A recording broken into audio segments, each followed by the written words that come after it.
Hello tout le monde, c'est Manu, je suis ravi de vous accueillir dans un aparté qui tentera de répondre brièvement à la question « Et si le soignant était seul maître à bord, quels soins en découleraient ?» Nombreuses sont les fois où j'ai pu observer un paternalisme ambiant dans les soins. Mais c'est quoi le paternalisme? Le paternalisme, c'est une attitude consistant à maintenir un rapport de dépendance et ou de subordination tout en lui donnant une valeur affective. On peut dire autrement qu'il s'agit d'une relation asymétrique entre au moins deux personnes dont l'une se sent ou a un rôle prescrit supérieur à l'autre, que ce soit par une plus grande connaissance, une plus grande renommée, une plus grande... Bref. Et ce type de relation, malheureusement, se voit souvent à l'hôpital entre un médecin et son patient, entre un médecin et un infirmier, entre infirmiers aussi, et à d'autres occasions délicieusement asymétriques, lorsque par exemple on utilise un énalage, le fait de parler en on par exemple. Bon madame, on va faire sa toilette hein. Ou alors lorsqu'un médecin impose une décision médicale alors qu'il y a différentes possibilités plus ou moins adaptées au patient. Voire qu'il impose une manière de vivre à un patient. Mais qui sommes-nous, soignants et soignantes, pour décider seuls de ce qui est bon pour le patient, sous le prétexte fallacieux et pervers de savoir que moi, soignant, je sais mieux ce qui est bon pour le patient, alors que lui n'a rien à dire et rien à faire, voire qu'il ne sait rien? Est-ce réellement une bonne manière de penser les soins? J'en suis pas du tout convaincu parce que le patient est protégé par la loi du patient, qui stipule clairement qu'il a le droit de recevoir les informations qui sont nécessaires à la compréhension de ses traitements, voire de ses diagnostics, et qu'il doit en être informé. Et que les plonger dans une passivité ne les rend pas actifs, actrices et acteurs de leur vie et de leur santé. Or, ce sont bien les patients qui, chez eux, décident ou non de suivre ce qu'on leur a demandé de faire, qui décident ou pas d'agir collectivement ou pas pour leur rétablissement. Il est facile de se rendre compte que le paternalisme ne prend pas du tout en compte la singularité de la personne.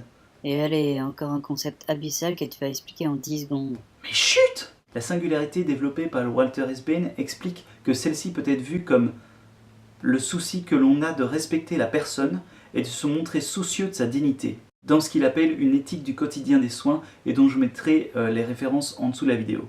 C'est également la manière de prendre en compte les spécificités de chaque situation de soins et la manière particulière qu'a chacun de vivre ce qu'il a à vivre lorsque la maladie survient ou que la dépendance s'installe.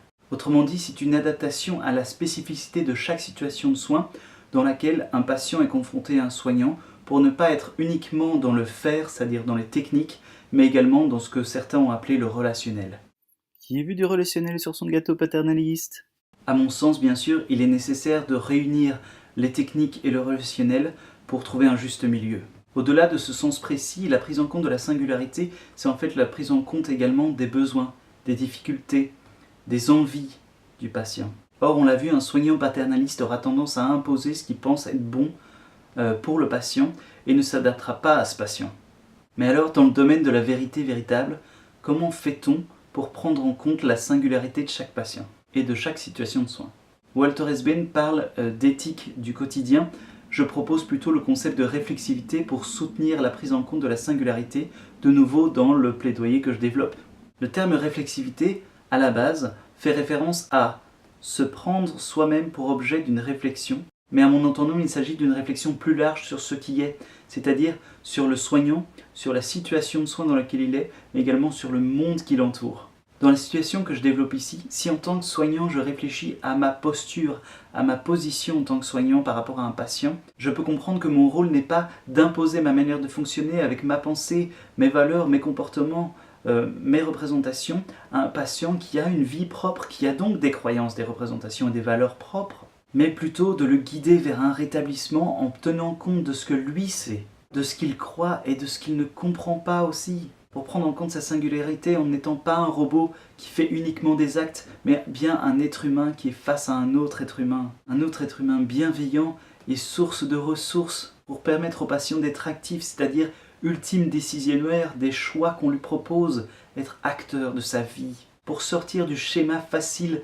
et corrupteur du paternalisme, réfléchissons ensemble, ayons ensemble une réflexivité sur notre pratique, sur nos soins, sur nos comportements, sur nos manières d'être et de penser. Voilà, j'espère que ça vous a plu. N'hésitez surtout pas à vous abonner et à faire entendre votre voix en commentaire. Je vous revois dans une prochaine vidéo et en attendant, je vous dis ciao Internet.